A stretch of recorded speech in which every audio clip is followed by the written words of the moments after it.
ದೇಶದಲ್ಲಿ ಸಾಮಾಜಿಕ ಮತ್ತು ಆರ್ಥಿಕ ಸಮಾನತೆಯನ್ನ ದುರ್ಬಲಗೊಳಿಸುವ ಪ್ರಯತ್ನಗಳು ನಡೆಯುತ್ತಿವೆ ಎಂದು ಚಿಂತಕಿ ಕೆ ನೀಲಾ ಅವರು ಕಳವಳ ವ್ಯಕ್ತಪಡಿಸಿದ್ದಾರೆ.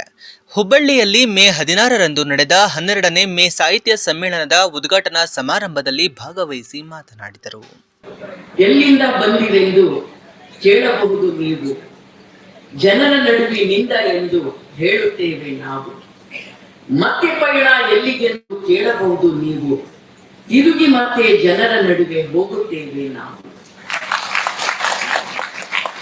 ಸಮುದಾಯ ಸಂಘಟನೆಯ ಘೋಷವಾಕ್ಯದ ರೀತಿಯ ಈ ಕಾವ್ಯ ಹಾಡಾಗಿ ನಾವು ನಮ್ಮ ಯೌವನದ ಕಾಲದಲ್ಲಿ ಹಳ್ಳಿ ಹಳ್ಳಿ ಸುತ್ತಾಡಿದ್ದೀವಿ.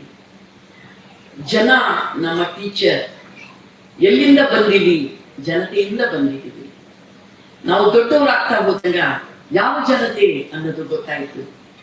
ಅದಕ್ಕೆ ಇಲ್ಲಿ ಉದ್ಘಾಟನೆಯ ಸಂದರ್ಭದಲ್ಲಿ ಬೋಲೋ ಭಾರತ್ ಜನತಾ ಕಿ ಜೈ ಅಂತ ನಾವೆಲ್ಲ ಹೇಳಿದ್ದೀವಿ. ಜನತೆ ಅಂತ ಹೇಳಿದ್ರೆ ಭಾರತದ ಜನತೆ, ಜಗತ್ತಿನ ಜನತೆ. ಯಾವ ಜನತೆ ನಮ್ಮೆಲ್ಲರಿಗೂ ತಮ್ಮ ಉತ್ಪಾದನೆಯ ಮೂಲಕ, ತಮ್ಮ ಬೆವರಿನ ಮೂಲಕ, ತಮ್ಮ ಬೆವರಿನ ಘಮದ ಮೂಲಕ ಇಡೀ ಜಗತ್ತಿನ ಸೌಂದರ್ಯವನ್ನ ಅಲ್ಲಿಸಿದಾರೋ ಆ ಜನತೆ ಅನ್ನೋದನ್ನ ನಾವು ದೊಡ್ಡವರಾಗ್ತಾ ಹೋದನ್ನ ತಿಳ್ಕೊಂಡೆವು. ಅವಾಗ ನಮ್ಮ ಹಾಡಿಗೆ ಇನ್ನೂ ಶಕ್ತಿ ಬಂತು. ತಿರುಗಿ ಮತ್ತೆ ಜನರ ನಡುವೆ ಹೋಗುತ್ತೇವೆ ನಾವು. ಸಾಹಿತ್ಯ ಸಾಂಸ್ಕೃತಿಕ ಲೋಕದಲ್ಲಿ ಶ್ರೇಷ್ಠತೆಯ ಸೊಕ್ಕು ಯಾವಾಗಲೂ ಓಡಾಡ್ತಿರ್ತದೆ ಅಂತ ಹೇಳಿ ಮಾತಾಡ್ತಾರೆ ಬಹಳಷ್ಟು ಜನ.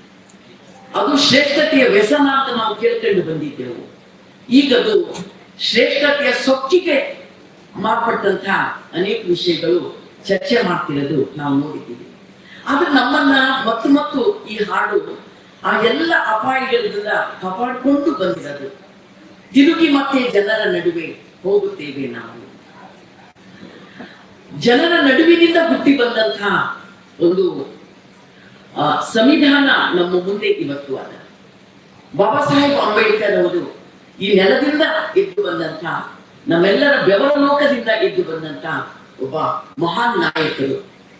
ಅವರಿಂದ ಅರಳಿದಂತಹ ಸಂವಿಧಾನ ನಾವು ನೀವೆಲ್ಲರೂ ಸಹಿತ ಇದನ್ನ ರಕ್ಷಣೆ ಮಾಡಬೇಕು ಅಂತ ಇವತ್ತು ಮಾತಾಡ್ತಾ ಇದ್ದೀವಿ.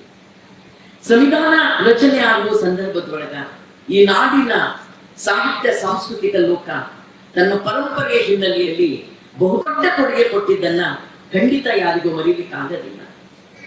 ಬಹಳ ದೊಡ್ಡ ರೀತಿಯಲ್ಲಿ ಜಗತ್ತಿನೊಳಗ ಬದಲಾವಣೆಗಳು ಬಂದಿದ್ದು ಮತ್ತು ಜನತೆಯಲ್ಲಿ ಚಳವಳಿಯಲ್ಲಿ ಧುಮುಕಿ ತಮಗೆ ಬೇಕಾದ ರೀತಿಯ ನೀತಿ ನಿರೂಪಣೆಯನ್ನ ಮಾಡ್ಕೊಳ್ಳಿಕ್ಕಾಗಿ ಅದು ಆ ಸ್ಥಾನದಲ್ಲಿ ಇದ್ದಿರೋದನ್ನ ನಾವು ನೋಡಿದ್ದೀವಿ. ಅದು 1900 ತರುವಾಯದ ಡೆವಲಪ್ಮೆಂಟ್ಗಳೆಲ್ಲ. ಅವಾಗ ಒಂದು ರಷ್ಯಾದಲ್ಲಿ ಒಂದು ಇದನ್ನ ಬಂತು, ಮಕ್ಸಿಮ್ ಗೋರ್ಕಿ ಬರ್ದಿರಂತ ಒಂದು. ನಾನು ವಚನಗಳು ಓದುವಾಗೆಲ್ಲ ಮಕ್ಸಿಮ್ ಗೋರ್ಕಿ ನೆನಪಾಗ್ತಾರೆ. ಎನಗಿಂತ ಕಿರಿಯರಿಲ್ಲ, ಶಿವಭಕ್ತರಿಗಿಂತ ಹಿರಿಯರಿಲ್ಲ ಅಂತ ಬಸವಣ್ಣ ಹೇಳ್ತಾರೆ. ಎನಗಿಂತ ಕಿರಿಯರಿಲ್ಲ ಅನ್ನೋದನ್ನ ಮಕ್ಸಿಮ್ ಗೋರ್ಕಿ ಬರೆದಂತ ವ್ಯಕ್ತಿತ್ವದ ವಿಘಟನೆ ಅನ್ನುವಂತ ಪುಸ್ತಕ ನಾವು ಸಂಘಟನೆ ಒಳಗೆ ಕೆಲಸ ಮಾಡ್ತಾ ಓದ್ತಾ ಹೋದಂಗೆಲ್ಲ ನನಗೆ ನಮ್ಮ ಬಸವಾದಿ ಶರಣರು ಜೊತೆ ನಿಂತು ಮಾತಾಡ್ದಂಗ ಅನಿಸ್ತಾ ಇತ್ತು.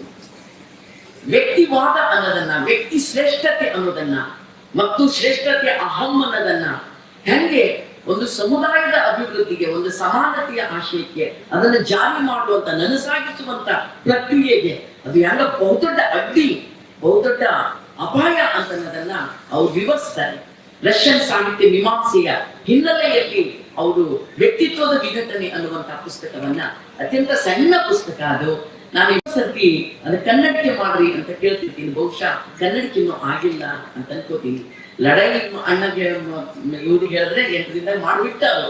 ಬಟ್ ಇವತ್ತಿನ ಕಾಲಮಾನದೊಳಗ ಎಲ್ಲರೂ ಆ ಪುಸ್ತಕ ಓದಬೇಕಾದದ್ದು ಅಂತ ಹೇಳಿ ನನಗನ್ನಿಸ್ತದೆ. ಸಂವಿಧಾನ ಈ ಎಲ್ಲವನ್ನ ಒಂದು ಮೊತ್ತವಾಗಿ ಬಾಬಾ ಸಾಹೇಬ್ ಅಂಬೇಡ್ಕರ್ ನಮ್ಗೆ ಕೊಟ್ಟರು. ಒಂದು ಘನವಾದ ಸಂವಿಧಾನ ನಮ್ಗೆ ಕೊಟ್ಟರು. ಸೊ ಅದನ್ನ ಆರ್ಥಿಕ ಸಮಾನತೆ ಮತ್ತು ರಾಜಕೀಯವಾದಂತಹ ಅನೇಕ ಅಂಶಗಳಲ್ಲಿದ್ರೂ ಸಹಿತ ಒಂದು ಆರ್ಥಿಕ ಸಮಾನತೆಗೆ ಇವತ್ತಿಗೂ ನಮಗೆ ಅದನ್ನೊಂದು ನನ್ಸು ಮಾಡಿಕೊಳ್ಳಿಕ್ಕೆ ರಹದಾರಿ ತೆರೀತದೆ, ಒಂದು ಹೆಬ್ಬಾಗಿಲನ್ನು ತೆರೀತದೆ. ಆದ್ರೆ ಹೆಬ್ಬಾಗಿಲು ಮುಚ್ಚಾಕುವಂತ ಕೆಲಸಗಳು ಇವತ್ತು ನಡೆಯುವ ಸಂದರ್ಭದಲ್ಲಿ ಖಂಡಿತ ಸಂವಿಧಾನದ ಆಶಯಗಳನ್ನ ಸಂವಿಧಾನವನ್ನ ನಾವು ಸ್ಟ್ರೆಂಥನ್ ಮಾಡ್ತಾ ಬಲಪಡಿಸ್ತಾ ಮತ್ತು ಅದರಲ್ಲಿ ಇರುವಂತಹ ಅಂಶಗಳೆಲ್ಲ ಇವತ್ತು ಆ ಅಂಶಗಳ ಮೇಲೆ ದಾಳಿ ಮಾಡ್ತಾ ಇರುವಂತದ್ದೆಲ್ಲವನ್ನ ಅತ್ಯಂತ ಸೂಕ್ಷ್ಮವಾಗಿ ಗ್ರಹಿಸಬೇಕಾದಂತ ಜವಾಬ್ದಾರಿ ಮತ್ತು ಕರ್ತವ್ಯ ಯಾರದ್ದು ಅನ್ನೋದನ್ನ ನಮ್ಮನ್ನು ನಾವು ಪ್ರಶ್ನೆ ಮಾಡ್ಕೊಳ್ಬೇಕಾಗ್ತದೆ. ನಾವು ಯಾರಿಗೆ ಋಣಿಯಾಗಿರ್ಬೇಕು ಅಂತ ಎಷ್ಟೋ ಸತಿ ನಾವು ಪ್ರಶ್ನೆ ಮಾಡ್ಕೊಂಡಾಗ್ಲೇ ಇದರ ಉತ್ತರ ನಮ್ಗೆ ಸಿಗ್ತದ ಅಂತ ಅನಿಸ್ತದೆ. ಯಾರಿಗೆ ಋಣಿಯಾಗಿರ್ಬೇಕು ನಾವು? ನನ್ನ ತಾಯಿ ತಂದೆ ಫೀಸ್ ಕಟ್ಟಿದ್ರು, ನಾನು ಓದ್ತೆ. ನನ್ನ ಸ್ಕೂಲಲ್ಲಿ ಟೀಚರ್ ಪಾಠ ಹೇಳಿದ್ರು, ನಾನು ಓದ್ತೆ. ಒಳ್ಳೆ ಮಾರ್ಕ್ಸ್ ತಗೊಂಡೆ, ಒಂದು ಕೆಲಸ ಸಿಕ್ತು, ಒಳ್ಳೆ ಸಂಬಳ ಬಂತು, ಒಳ್ಳೆ ಮನೆ ಕಾರು ಬೀರು ಎಲ್ಲ ಆಯ್ತು. ಇವರಿಗಿಷ್ಟು ಋಣಿಯಾಗಿದ್ದರೆ ಸಾಕಲ್ಲ ಅಂತ ಮೇಲ್ಪದದಿಂದ ಅನ್ನಿಸ್ಬೋದು. ಆದ್ರೆ ನಾನು ನಿಜವಾಗ್ಲೂ ಋಣಿಯಾಗಿರ್ಬೇಕಾಗಿದ್ದು ಯಾರಿಗೆ? ಇದೆಲ್ಲದಕ್ಕೂ ಕಾರಣೀಭೂತರಾದಂತ ಈ ಜಗತ್ತಿನ ಅಸಂಖ್ಯಾತ ದುಡಿಯುವ ವರ್ಗದ ಜನ ಇದ್ದಾರಲ್ಲ, ಭಾರತದ ಕಂಟೆಸ್ಟಿಗೆ ಬಂದ್ರ ಅದು ದಲಿತ, ದಮನಿತ, ಶೂದ್ರ, ಸಮಸ್ತ ಜನತೆ ಈ ಕಾಂಟೆಸ್ಟ್ ಅಲ್ಲಿ ಬರ್ತಾರೆ. ಸೊ ಅವರಿಗೆ ಋಣಿಯಾಗಿರ್ಬೇಕು ನಾವು ಅನ್ನೋದು ದೃಢವಾಗಿ ಅನ್ಸದ್ ಯಾವಾಗ ಅಂತಂದ್ರೆ, ನಾವು ಒಂದು ಸಾರಿ ವಾಪಸ್ ಮಾನವನ ಚರಿತ್ರೆಗೆ ಹೋಗಿ, ಮನುಷ್ಯರ ಚರಿತ್ರೆಗೆ ಹೋಗಿ ಇಲ್ಲಿ ಬಂದು ನಿಂತ್ವಿ ಅಂತ ಹೇಳಿದ್ರ ನಮ್ಗೆ ಗೊತ್ತಾಗ್ತದೆ. ನಾನು ಉಟ್ಕೊಂಡು ಸೀರೆ ನಾನು ನೇಯ್ದಿಲ್ಲ, ಆದ್ರೆ ನಾನು ಉಟ್ಕೊಂಡು ಚಂದ ಅಂತ ಅನ್ಕೊಂಡಿದ್ದೀನಿ. ನಾನು ಹಾಕೊಂಡಿರೋ ಕನ್ನಡಕ ನಾನ್ ತಯಾರು ಮಾಡಿಲ್ಲ, ಆದ್ರೆ ನಾನು ಹಾಕೊಂಡು ಈ ಜಗತ್ತನ್ನ ನೋಡ್ಲತ್ತೀನಿ. ನಾನು ಬಳಸುವ ಯಾವ ವಸ್ತು ಸಹಿತ ನಾನಂತೂ ತಯಾರು ಮಾಡಿಲ್ಲ, ಆದ್ರೆ ನಾನು ಅದನ್ನ ಬಳಸ್ತಾ ಇದ್ದೀನಿ. ಇದನ್ನ ಸಿದ್ಧ ಮಾಡದಂತ ಜನರ ಬದುಕು ಹೆಂಗೆ ಅಂತ ಅನ್ನೋದನ್ನ ಒಂದು ಸಾರಿ ನಾವು ವಾಪಸ್ ನೋಡಿದ್ರೆ ಅವಾಗ ನಮಗ ಋಣಿ ಯಾರಿಗೆ ಆಗಿರಬೇಕು, ನಾವು ಯಾರ ಋಣದಲ್ಲಿ ಇರಬೇಕು ಅನ್ನೋದನ್ನ ಒಂದು ನಮಗೆ ಸ್ಪಷ್ಟವಾಗಬೇಕಾಗ್ತದೆ. ನಾನು ದಿಕ್ಸೂಚಿ ಮಾತುಗಳು ಅಂದ ಕೂಡಲೇ ನಾನು ಸಂಘಟನೆಯ ದಾರಿಯಲ್ಲಿ ನಡೆದು ಬಂದ ಒಂದಿಷ್ಟು ಅನುಭವಗಳನ್ನ ನಿಮ್ಮುಂದೆ ಚೆಲ್ಲಾಡಿ, ನಿಮ್ಮಿಂದ ಅನೇಕ ಅನುಭವಗಳನ್ನ ಮಾರ್ಗದರ್ಶನವನ್ನ ಪಡ್ಕೊಂಡು, ಯಾಕಂದ್ರೆ ನೀವು ನಾವು ಜನ ಅಲ್ಲ, ಜನ ಅಂತಂದ್ರೆ ನೀವು ನಾವು ಜನ. ಕೆಲವು ಪರ್ಸೆಂಟ್ ಬಿಟ್ರೆ ಈ ದೇಶದ 40% ಆದಾಯ 5 ಜನರ ಕೈಯಲ್ಲಿ ಅಲ್ಲ, ಕೇವಲ 5 ಜನರ ಕೈಯಲ್ಲಿ. ನೀವು ಅವ್ರಿಗೆ ಜನ ಅಂತೀರಾ ಅಂತ ಕೇಳಿದ್ರೆ ನನ್ನ ಪಟ್ಟಿಯಲ್ಲಿ ಅವರು ಜನ ಅಲ್ಲ, ನನ್ನ ಜನ ಅಲ್ಲ, ನನ್ನ ಪಟ್ಟಿಯಲ್ಲಿ ಅವರು. ಮಣಿಪುರದಲ್ಲಿ ಹೋಗ್ಲಾರ್ದಂತ ವ್ಯಕ್ತಿ ನನ್ನ ಪಟ್ಟಿಯಲ್ಲಿ ಜನ ಅಲ್ಲ. SIR ಮೂಲಕ ನೋಡಿ, ಸಂವಿಧಾನ ನಮಗೆ ವೋಟ್ ಹಾಕುವಂತ ಒಂದು ಎಲ್ಲರಿಗೂ ಒಂದು ವೋಟಿನ ಬೆಲೆ ಸಮ ಅಂತ ಕೊಟ್ಟಿರೋದನ್ನ ಇವತ್ತು ಕಿತ್ತು ಬಿಸಾಕ್ತಾ ಇದ್ದಾರ. ಹಾಗೆ ಬಿಸಾಕೋರು ನನ್ನ ಜನ ಅಲ್ಲ, ನನ್ನ ಜನತೆ ಪಟ್ಟಿಯಲ್ಲಿ ಬರೋದಿಲ್ಲ. ನಾನಿವತ್ತು ಕ್ಲಿಯರ್ ಮಾಡ್ಕೊಳ್ಬೇಕಾಗ್ತದೆ. ನಾನೊಬ್ಬ ಕವನ ಬರೆಯೋಳಾಗಿ, ನಾನೊಬ್ಬ ಕತೆ ಬರೆಯೋಳಾಗಿ, ನಾನೊಂದಿಷ್ಟು ಅಕ್ಷರವನ್ನ, ಯಾವ ಅಕ್ಷರ ಇದು, ಅಕ್ಷರವ ಬದಲೇ ನಮ್ಮ ಅಹಂಕಾರ ನನಗಿರ್ಬೋದು, ಆದ್ರೆ ಅಕ್ಷರವೂ ಸಹಿತ ಜನ ಕೊಟ್ಟಂತ ಹೇಳಿ. ನಾನು ಮುಂಜಾನೆ ಮಾತಾಡ್ತೀನಿ ಫೋನ್ ಮಾಡಿ, ಸರ್ ಭಕ್ತಿ ಇಲ್ಲದ ಬಡವ ನಾನು, ಕಕ್ಕಯ್ಯನ ಮನೆಯಲ್ಲೂ ಬೇಡಿದೆ, ಚೆನ್ನಯ್ಯನ ಮನೆಯಲ್ಲೂ ಬೇಡಿದೆ, ಎಲ್ಲ ಪುರಾತರು ನೆರೆದು ಭಕ್ತಿ ಭಿಕ್ಷೆ ನಿಕ್ಕಿದರೆ ಎನ್ನ ಪಾತ್ರೆ ತುಂಬುತ್ತದೆ.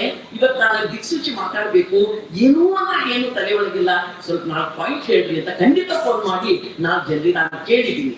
ಇದು ನಾನು ರೂಢಿಸ್ಕೊಂಡು ಬಂದಿರೋಂಥದ್ದು. ಏನು ನಿಮಗೆ ದೊಡ್ಡ ದೊಡ್ಡ ಗ್ರಂಥ ಓದ್ಲಿಕ್ಕಾಗಲ್ಲ.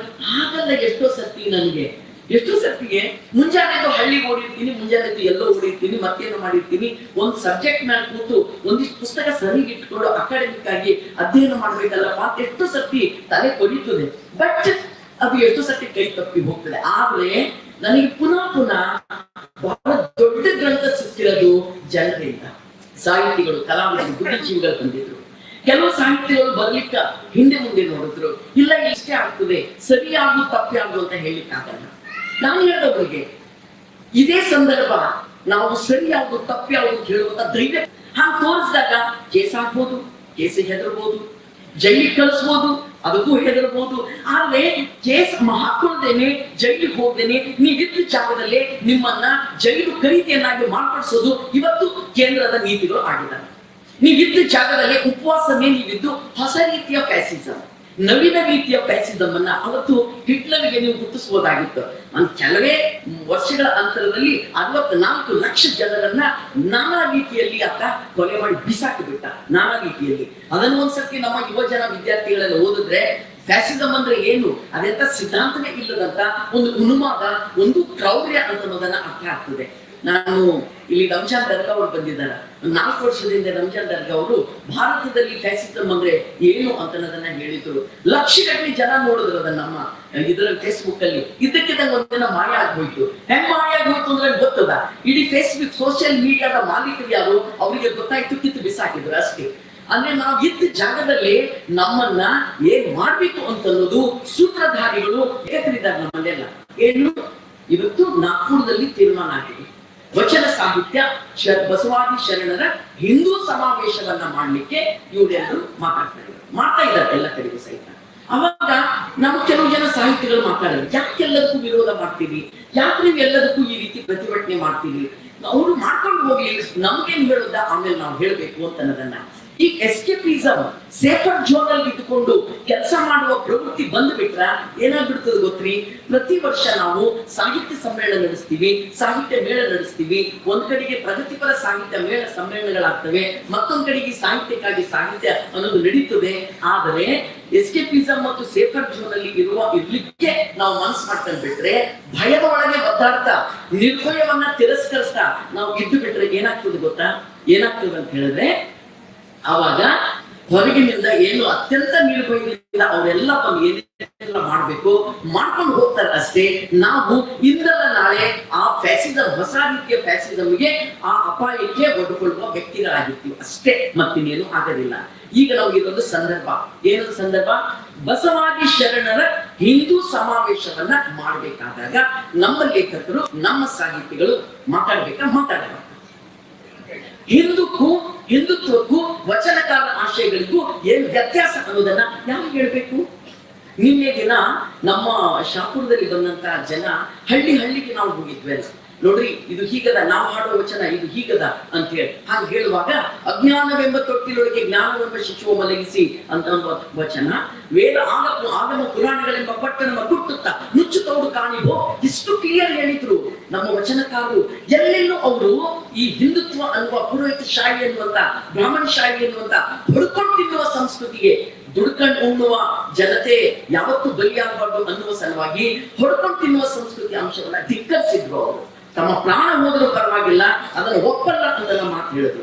ಸೊ ಇವತ್ತಿನ ದಿನ ಅವರು ಹಿಂದೂ ಸಮಾವೇಶ ಅಂತ ಮಾಡುವಾಗ ನಮ್ಮ ಯೂತ್ ಅನೇಕ ಜನ ಸಾಮಾನ್ಯರೆಲ್ಲ ಏನ್ ತಪ್ಪು, ಹಿಂದೂ ಅನ್ನೋದು ಏನ್ ತಪ್ಪು ವಿವರಣೆ ಯಾರು ಮಾಡ್ಬೇಕು? ಹಿಂದೂ ಅನ್ನೋದು ಒಂದು ಪ್ರದೇಶ ಭಾಷಿಕ ಶಬ್ದ, ಯಾರು ಹೇಳ್ಬೇಕು? ಹಿಂದುತ್ವ ಅನ್ನೋದು ಎಂತ ಅಪಾಯಕಾರಿ ಅಂಶ, ಯಾರು ಹೇಳ್ಬೇಕು? ವಚನ ಸಾಹಿತ್ಯ ಅನ್ನೋದು ಈಗೆಲ್ಲ ಬ್ರಾಹ್ಮಣ ಶಾಹಿ ವಿರುದ್ಧ, ಇವತ್ತಿನ ಈ ಬಂಡವಾಳ ಶಾಹಿ ವಿರುದ್ಧ ಸ್ಪಷ್ಟವಾಗಿ ದೃಢವಾಗಿ ಧ್ವನಿ ಎತ್ತಿದಂತ ಸಾಹಿತ್ಯ ಯಾರು ಹೇಳ್ಬೇಕು? ವರ್ಷದಿಂದ ವರ್ಷಕ್ಕೆ ಸಮ್ಮೇಳನ ಆದ ಕೂಡಲೇ ನಾವು ನಿರೀಕ್ಷಿಸ್ತೀವಿ. ಏನ್ ನಿರೀಕ್ಷಿಸ್ತೀವಿ? ಪೆಟ್ರೋಲ್ ಡೀಸೆಲ್ ಬೆಲೆ ಏರಿದಾಗ ಬೀದಿಗೆ ಬರಬೇಕಾದವರು ಸಾಮಾನ್ಯ ಜನತೆ ಮಾತ್ರ. ಯಾರು ಗಾಡಿನೇ ಬಳಸೋದಿಲ್ಲ ಅವ್ರ ರಸ್ತೆಗೆ ಬರ್ಬೇಕು, ಯಾರು ಗ್ಯಾಸ್ ಸಿಲಿಂಡರ್ ಬಳಸೋದಿಲ್ಲ ಅವ್ರ ರಸ್ತೆಗೆ ಬರ್ಬೇಕು. ಮಹಾನ್ ಬುದ್ಧಿಜೀವಿಗಳು, ಅಕ್ಷರ ಕಲಿತವರು, ಸಮ್ಮೇಳನಗಳಲ್ಲಿ ಭಾಗವಹಿಸಿದವರು, ಏನೆಲ್ಲವನ್ನ ನಾವು ಹೊಸ ರೀತಿಯ ನಮ್ಮ ಆಕ್ಟಿವಿಸಮ್ ಅನ್ನ ತೋರಿಸಿದವರು ಎಲ್ಲೋ ಇದ್ದಿರ್ತೀವಿ. ಆ ಸಂದರ್ಭದಲ್ಲಿ ಪ್ರತಿಕ್ರಿಯೆಯನ್ನು ಮಾಡೋದಿಲ್ಲ. ಏನಿದು ನಮ್ಮ ವಿದೇಶಾಂಗ ನೀತಿಯ ಗತಿಯನ್ನು? ಇರಾನ್ ಸಂಬಂಧಪಟ್ಟಂಗೆ ನಮ್ಮ ಸ್ಟ್ಯಾಂಡ್ ಏನು? ಇಸ್ರೇಲ್ ಸಂಬಂಧಪಟ್ಟಂಗೆ ಹೋಗಿ ಅಪ್ಕೊಂಡ್ರಲ್ಲ ನಮ್ಮ ದೇಶದ ಪ್ರಧಾನಿಗಳು, ಅವಾಗ ನಮ್ಮ ಇದನ್ನೇನು ಪ್ರಶ್ನಿಸಬೇಕು? ನನಗೆ ಪ್ರೇಮ್ಚಂದ್ ಮುನ್ಷಿ ನೆನಪಾಗ್ತದೆ. ಪ್ರೇಮ್ಚಂದ್ ಮುನ್ಷಿ ಅವರ ಪ್ರೋಗ್ರೆಸಿವ್, ಬಹಳ ದೊಡ್ಡ ಮಟ್ಟದಲ್ಲಿ ಅವತ್ತು ಪ್ರಗತಿಶೀಲ ಲೇಖಕರ ಸಂಘ ಆರಂಭ ಆಯ್ತಲ್ಲ, ಅವರದ್ದು ರಾಜಕೀಯ ಸ್ಪಷ್ಟ ದೃಷ್ಟಿಕೋನದವರ ಕಥೆಗಳನ್ನು ಓದಬೇಕು. ಇವತ್ತಿಗೂ ನಾವು ಮಾನವನ ಚರಿತ್ರೆಯಲ್ಲಿ ಆರ್ಥಿಕ ಅಸಮಾನತೆ ಬಂದಿರೋದು ಹೆಂಗ ಅಂತ ವಿಷಯಕ್ಕೆ ಸವಾಸೇರು ಗೋಧಿ ಕಥೆ ಹೇಳ್ತೀವಿ. ಪ್ರೇಮ್ಚಂದ್ ಮುನ್ಷಿ ಅವರದ್ದು. ನಾವು ಇವತ್ತಿಗೂ ಈ ರೀತಿಯ ಕನ್ನಡದಲ್ಲಿ ಅನೇಕ ಪ್ರತಿರೋಧದ ನೆಲೆಗಳಿದ್ದಾವ, ತತ್ವಪದಗಳಿದ್ದಾವ, ವಚನಗಳಿದ್ದಾವ, ಎಷ್ಟೊಂದಿದ್ದಾವ. ಇವನ್ನೆಲ್ಲ ಎತ್ತಿ ಜನತೆ ಮಧ್ಯದಲ್ಲಿ ತಗೊಂಡು ಹೋಗ್ಬೇಕಾದಂತ ಬಹಳಷ್ಟು ಜನ ನೀವೆಲ್ಲ ಖಂಡಿತ ಕೆಲಸ ಮಾಡಿದ್ದೀವಿ. ಸೊ ಹೀಗೆ ಮಾಡಬೇಕಾದಾಗ ನಾವು ಈ ಸಂದರ್ಭದಲ್ಲಿ ಆಕ್ಚುಲಿ ಸಂವಿಧಾನ ರಚನೆಗೆ ನಮ್ಮ ಸಾಹಿತ್ಯ ಪರಂಪರೆಯ, ನಮ್ಮ ಕಲಾವಿದರ, ನಮ್ಮ ಬೇರೆ ಅನೇಕ ಆಕ್ಟಿವಿಸಮ್ ಚಳುವಳಿಗಳ ಎಷ್ಟು ದೊಡ್ಡ ಪರಿಣಾಮ ಆಗಿತ್ತು ಅನ್ನೋದಕ್ಕೆ ಒಂದು ದೊಡ್ಡ ಅಧ್ಯಯನವನ್ನ ನಡೆದು ಜನತೆ ಮುಂದೆ ನಾವು ತಗೊಂಡು ಬರ್ಬೇಕು. ಜಗತ್ತಿನಲ್ಲಿ ನಡೆದಂತ ಬದಲಾವಣೆಗಳು ಸಹಿತ ನಮ್ಮ ಸಂವಿಧಾನಕ್ಕೆ ಒಂದು ಸ್ಟ್ರೆಂಥನ್ ಮಾಡ್ಲಿಕ್ಕೆ ದೊಡ್ಡ ಶಕ್ತಿಯಾಗಿ ಬಂದಿತ್ತು ಅನ್ನೋದನ್ನು. ಇವತ್ತು ಎಲೆಕ್ಷನ್ಗಳು ನಡೆದು ಎಲೆಕ್ಷನ್ ನಡೆದ 4 ದಿವಸ ತರುವಾಯ ಕಾರ್ಮಿಕರ ವಿರೋಧಿಯಾದಂತ 4 ಕಾಯ್ದೆಗಳನ್ನ ಇವತ್ತು ಜಾರಿ ಮಾಡ್ತಾ ಇದ್ದಾರೆ. 8 ತಾಸು ದುಡಿಮೆ ಸಲುವಾಗಿ ನಮ್ದು ಮೇ ಸಾಹಿತ್ಯ ಮೇಳ. ಮೇ ಅನ್ನೋದನ್ನೇ ಒಂದು ಕೆಂಪು, ಮೇ ಅನ್ನೋದನ್ನೇ ಒಂದು ಕ್ರಾಂತಿ, ಮೇ ಅನ್ನೋದನ್ನೇ ಶ್ರಮಜೀವಿಗಳು, ಮೇ ಅನ್ನೋದನ್ನೇ ಭೂಮಂಡಲದಲ್ಲಿ ಸಮಾನತೆ ತರಲಿಕ್ಕೆ ಒಂದು ದೊಡ್ಡ ದಿಕ್ಸೂಚಿ ಮೇ ಅನ್ನೋದನ್ನೇ. ಸೊ ಮೇ ಅನ್ನುವ ಈ ಸಾಹಿತ್ಯ ಸಮ್ಮೇಳನದಲ್ಲಿ ಭಾಗವಹಿಸಿದಂತ ನಾವೆಲ್ಲರಿಗೂ ಸಹಿತ 8 ತಾಸಿನ ದುಡಿಮೆಯನ್ನ ಪಡ್ಕೊಳ್ಳಿಕ್ಕೆ ಕಾರ್ಮಿಕರು ತಮ್ಮ ಜೀವವನ್ನೇ ಬಲಿ ಕೊಟ್ಟರು. ನಿಮ್ಮ ಮಕ್ಕಳು ಇವತ್ತು ಇದರಲ್ಲಿದ್ದಾರ. ಇವತ್ತು ಇದೇ ಸರ್ಕಾರಗಳು, ಕರ್ನಾಟಕದ ಸರ್ಕಾರಗಳು ಸೇರ್ಕೊಂಡು 12 ತಾಸು ದುಡಿಮೆ ಮಾಡಿದ್ದಾರೆ. 12 ತಾಸು. ಈಗ 12 ತಾಸು ದುಡಿಮೆ ಅಲ್ಲ, ಮನೆಯೊಳಗಿರ್ರಿ, ಹೊರಗಡೆ ಬರಬೇಡ್ರಿ, ನಿಮ್ ಕಿಟಕಿಗಿಂದ ಎಷ್ಟು ಬೆಳಕು ಬರ್ತದೋ ಅದಕ್ಕೆ ಟ್ಯಾಕ್ಸು, ಊಟ ಮಾಡ್ಬೇಡ್ರಿ, ಈ ದೇಶಕ್ಕಾಗಿ 1 ರೊಟ್ಟಿ ಅಷ್ಟೇ ಉಂಡ್ರಿ, ಅರ್ಧ ರೊಟ್ಟಿ ಅಷ್ಟೇ ಉಂಡ್ರಿ ಅಂತ ಹೇಳುವಂತ ದಿನಗಳನ್ನ ನಾವು ನೋಡ್ತಾ ಇದ್ದೀವಿ. ಆಕ್ರೋಶ ಮತ್ತು ಸಿಟ್ಟು ಬರದೇ ಇದ್ರೆ ನಾವು ಯಾರಿಗೆ ಋಣಿಯಾಗಿರ್ಬೇಕು ಅವ್ರಿಗೆ ಅನ್ಯಾಯ ಮಾಡ್ತಾ ಇದ್ದೀವಿ ಅಂತ ಅರ್ಥ. ಯಾರಿಂದ ನಾವು ಬೆನಿಫಿಟ್ ಅನ್ನು ತಗೊಂಡಿದೀವೋ ಅವರ ಶತ್ರುಗಳನ್ನ ನಾವು ಬೆಂಬಲಿಸ್ತಾ ಇದ್ದೀವಿ ಅಂತ ಅರ್ಥ. ನಮ್ಮ ಸಜ್ಜನರ ಮಹಾಮೌನವೇ ನಮ್ಮ ನಿಷ್ಕ್ರಿಯತೆಯೇ ಎಲ್ಲ ಅಸಮಾನತೆಗೂ ಪ್ರಧಾನ ಕಾರಣ ಆಗ್ತದೆ ಅಂತ ಅರ್ಥ. ಎಲೆಕ್ಷನ್ ನಡೆದವಲ್ಲ, ಪಶ್ಚಿಮ ಬಂಗಾಳದಲ್ಲಿ ಸರಿಸುಮಾರು 1 ಕೋಟಿಗೆ ಹತ್ತಿರದಷ್ಟು ಜನರಿಗೆ ಕಿತ್ತು ಬಿಸಾಕಿದ್ರು. ಈಗ ಕರ್ನಾಟಕದಲ್ಲಿ ಶುರುವಾಗ್ತದೆ, SIR ಕರ್ನಾಟಕಕ್ಕೆ ಬರ್ತದೆ. ನಾವೆಲ್ಲ ಒಂದು ಕಾಲಕ್ಕೆ ನೋಟ್ರಿ ಇದು ಅಂತ ಹೇಳ್ತಿದ್ವಿ. ಆದ್ರೆ ಪ್ರತಿ ವ್ಯಕ್ತಿಯನ್ನ ಒಂದೊಂದೇ ಮೆಟ್ಟಲನ್ನ ಏರ್ಲಿಕ್ಕಾಗಿ ಜನತೆಯ ಪ್ರಜಾಪ್ರಭುತ್ವವನ್ನ ಗಟ್ಟಿ ಮಾಡಲಾರ್ದೇನೆ ನೀವೊಂದು ಸಂಪೂರ್ಣ ಸಮಾನತೆ ಕಡೆ ಹೋಗ್ಲಿಕ್ಕೆ ಸಾಧ್ಯ ಆಗುವುದಿಲ್ಲ. ಜನತೆಯ ಪ್ರಜಾಪ್ರಭುತ್ವ, ಜನತೆ ಶಿಕ್ಷಣ, ಆರೋಗ್ಯ, ಅವ್ರ ಕೈ ತುಂಬ ಹಣ, ಅವರಿಗೆ ಘನತೆಯ ಬದುಕು, ಎಲ್ಲರೂ ನೆಮ್ಮದಿಯಿಂದ ಬದುಕಬೇಕಾಗಿರೋದು, ಸೌಹಾರ್ದದಿಂದ ಬದುಕಬೇಕಾಗಿರೋದು, ಇರ್ಲಿಕ್ಕೆ ಒಂದು ಮನೆ, ಶೋಷಣೆ ಇಲ್ಲದ ಒಂದು ಸಮಾಜದ ಕಡೆ ಹೋಗ್ಲಿಕ್ಕೆ ಬೇಕಾದಂತ ಪ್ರಾಥಮಿಕ ಎಲ್ಲ ಸೌಲಭ್ಯಗಳು ಜನತೆಗೆ ಬೇಕು.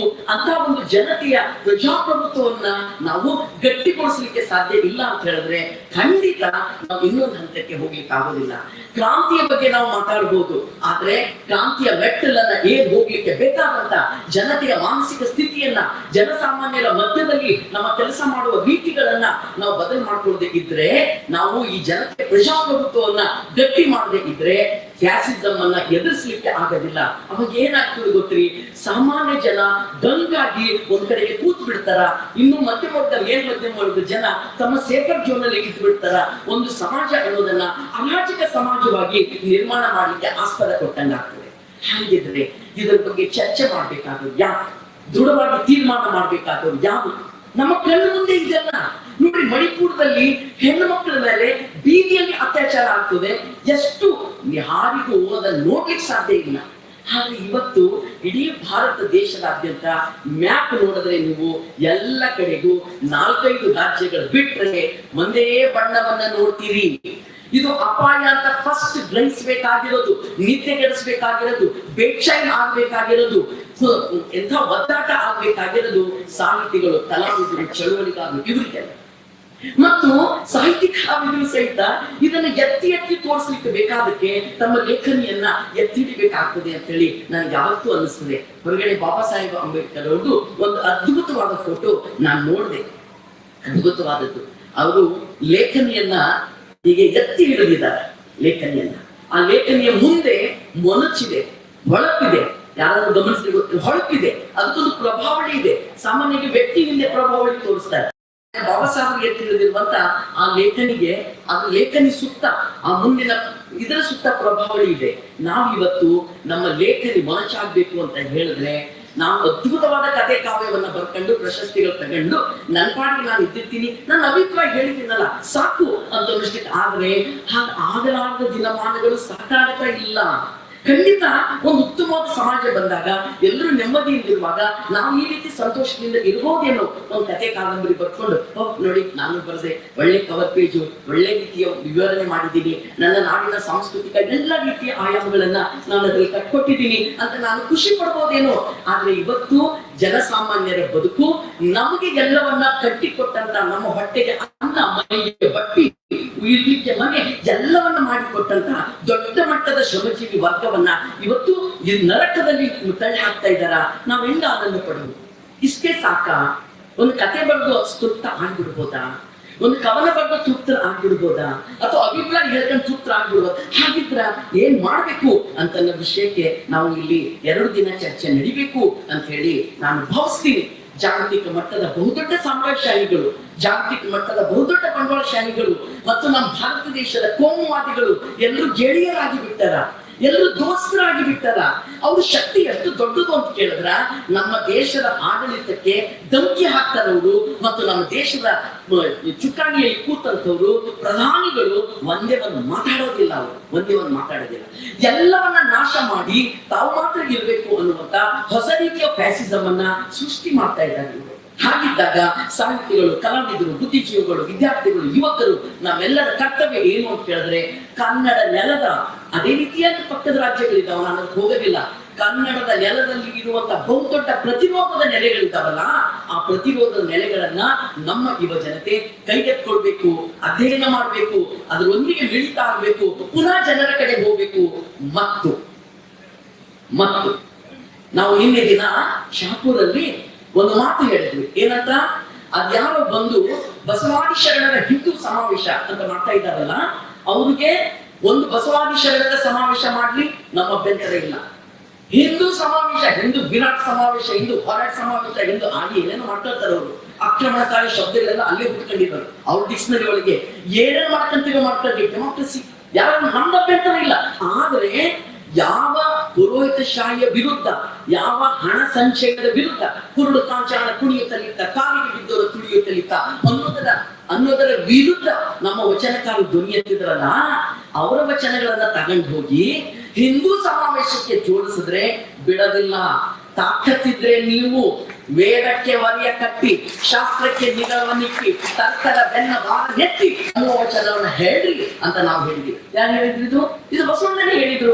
ವೇದ ಆಗಮ ಪುರಾಣಗಳೆಂಬ ಪಟ್ಟಣವನ್ನು ಕುಟ್ಟುತ್ತಾ ಮುಚ್ಚುತ್ತೌಡು ಕಾಣಿಬೋ, ಯಾರು ಹೇಳಿದ್ದಾರೆ ಇವರು? ನಮ್ಮ ಶರಣರೇ ಹೇಳಿದ್ದಾರೆ ಇವರು. ವೇದವೆಂಬುದು ಓದಿನ ಮಾತು, ತರ್ಕವೆಂಬುದು ತಗಡ ಹೊರಟೆ, ಶಾಸ್ತ್ರವೆಂಬುದು ಸುಳ್ಳರ ಸಂತೆ, ಪುರಾಣವೆಂಬುದು ಪುಂಡರ ಗೋಷ್ಠಿ. ಪುರಾಣವೆಂಬುದು ಪುಂಡರ ಗೋಷ್ಠಿ. ಕನ್ನಡದ ನೆಲದ ಸಾಹಿತ್ಯದ ಶ್ರೀಮಂತಿಕೆ ಬೆವರ ಲೋಕದ ಜನತೆಯೊಂದಿಗೆ ನಿಲ್ಲುವಂತ ದೃಢತೆಯನ್ನು ವ್ಯಕ್ತ ಮಾಡಿದೆ. ನಾವೇ ಕಲಿಯಲ್ಲಿ ಕಳೆದೋಗ್ಬೇಕು, ನಾವೇ ಕೊಯ್ದಾಡ್ಬೇಕು, ನಾವೇ ಮನೆಯೊಳಗೆ ಕುತ್ಕೋಬೇಕು, ನಾವ್ಯಾಕ ಏನೇನೋ ಗೊಂದಲದಲ್ಲಿ ದ್ವಂದ್ವದಲ್ಲಿ ಬಿಡಬೇಕು. ಇನ್ನು ಬಹುದೊಡ್ಡ ರಾಜಕೀಯವಾದ ಸಂದೇಶವನ್ನ ಆ ಸಂದರ್ಭದಲ್ಲಿ ಕೊಟ್ಟಿರೋದು. ಬಹಳಷ್ಟು ಜನ ಈ ಚುನಾವಣೆಗಳು ಬಂದಾಗ ಎಲ್ಲವನ್ನ ವಿಮರ್ಶಿಸ್ಲಿಕ್ಕೆ ಹೋಗ್ತಾರೆ. ಎಲ್ಲವನ್ನ ನಾನು ಭಾರಿ ಬುದ್ಧಿವಂತ, ನೋಡ್ರಿ ಕೇರಳದಲ್ಲಿ ಅವ್ರು ಯಾರೋ ಸರ್ವಾಧಿಕಾರಿಯಾಗಿ ವರ್ತಿಸಿದ್ರು, ಅದಕ್ಕೆ ಬಿದ್ದೋದ್ರು, ಬೆಂಗಾಲದಲ್ಲಿ ಹಂಗಾಯ್ತು, ಆಂಧ್ರದಲ್ಲಿ ಹೀಗಾಯ್ತು ಅಂತೆಲ್ಲ ಮಾತಾಡ್ತಾರೆ. ನಾವು ಹೇಳೋದು ರಾಜಕೀಯ ಸ್ಪಷ್ಟ ದೃಷ್ಟಿಕೋನ ಅನ್ನೋದನ್ನ ಜನತೆಯ ಪರವಾದ, ಶ್ರಮಜೀವಿಗಳ ಪರವಾದ ಅಜೆಂಡಾ ಜೊತೆಗೆ ಯಾರ ಅಜೆಂಡಾಗಳಿರ್ತವೋ ಅವರೊಂದಿಗೆ ದೃಢವಾಗಿ ನಿಲ್ಲುವಂತ ಒಂದು ತಿಳುವಳಿಕೆಯನ್ನ ವ್ಯಕ್ತ ಮಾಡದೆ ಹೋದ್ರೆ ನವ ಫ್ಯಾಸಿಸಂಗೆ ನಾವೇ ದಾರಿ ಮಾಡ್ಕೊಡ್ತೀವಿ. ವಿಮರ್ಶೆ ಮಾಡಿ. ಕಾವ್ಯ ಯಾವಾಗಲೂ ಪ್ರತಿರೋಧದ ನೆಲೆಯಲ್ಲಿ ನಿಲ್ತದೆ. ಕಾವ್ಯ ಅನ್ನೋದು ಕ್ರಾಂತಿಯ ತಾವು. ಯಾರೇ ಬರಲಿ, ಯಾರಾದ್ರೂ ಬರಲಿ, ಯಾವತ್ತಾದ್ರೂ ಎದುರುಗಡೆ ನಿಂತು ಎಲ್ಲರನ್ನ ವಿಮರ್ಶಿಸುವ ಒಂದು ಶಕ್ತಿ ಎಲ್ಲ ಮತ್ತು ಒಂದು ಬರೋದು ಕಾವ್ಯಕ್ಕೆ.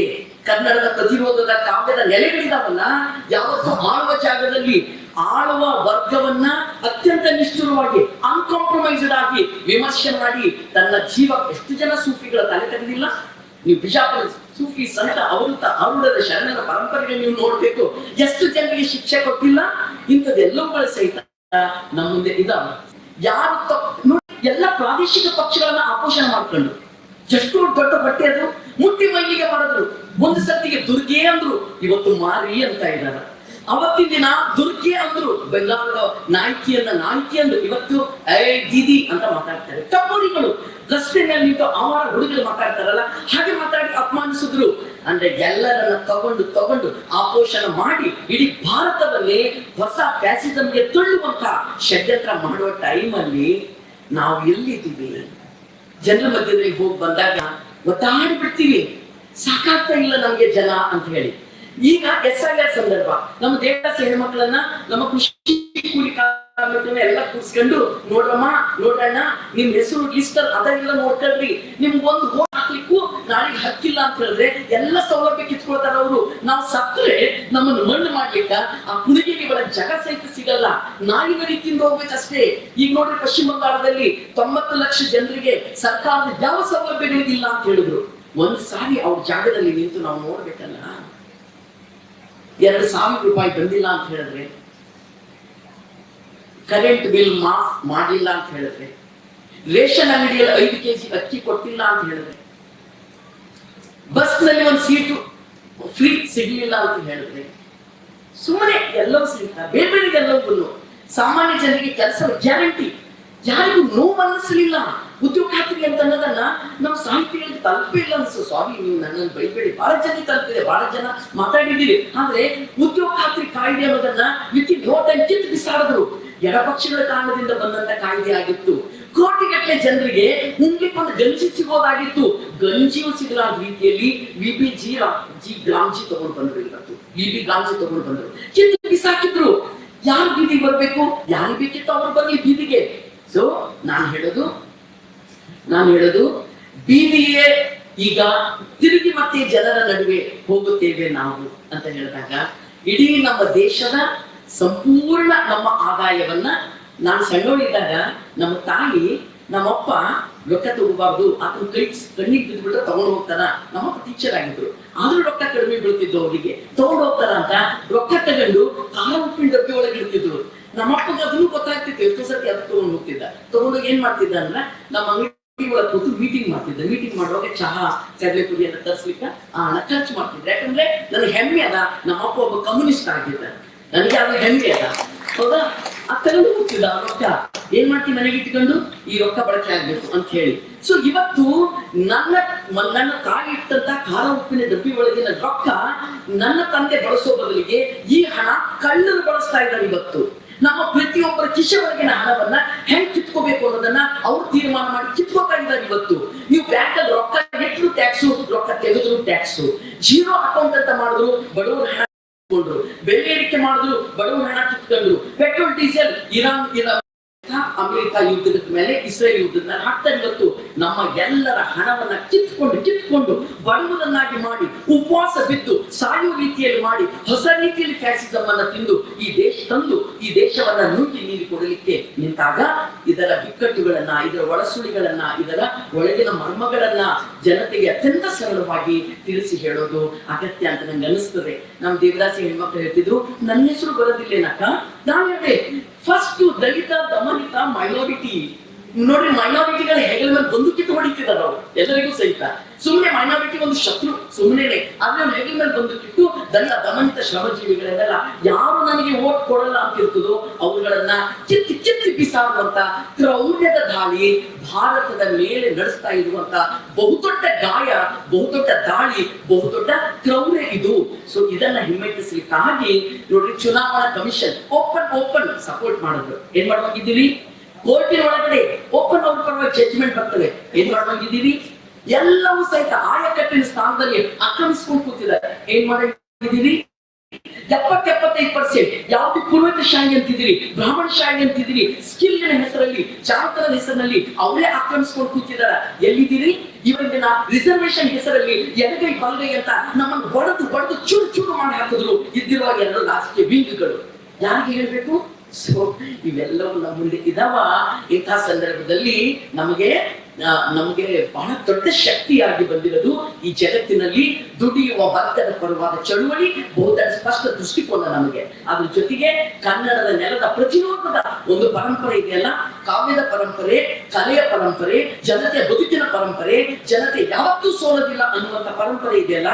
ಸೊ ಅದು ನಮಗಿರುವಂತಹ ಬಹುದೊಡ್ಡ ಶಕ್ತಿ. ಹಾಗಿದ್ರೆ ನಾನು ನನ್ನ ಋಣವನ್ನ ತೀರಿಸುವ ಸಲುವಾಗಿ ನಾನು ಮಾಡಬೇಕಾದ ಕೆಲಸ ಏನು ಅಂತನ್ನೋದನ್ನ ನಾವು ಜನರ ಮಧ್ಯದಲ್ಲಿ ಹೋದಾಗೆಲ್ಲ ಪುನಃ ಜನ ಇರ್ತಾರೆ, ಅಯ್ಯೋ ನಮ್ಗೆ ಇದು ಗೊತ್ತೇ ಇಲ್ರಿ, ನಮ್ಗೆ ಯಾರಾದ್ರೂ ಹೇಳ್ಬೇಕಲ್ರಿ.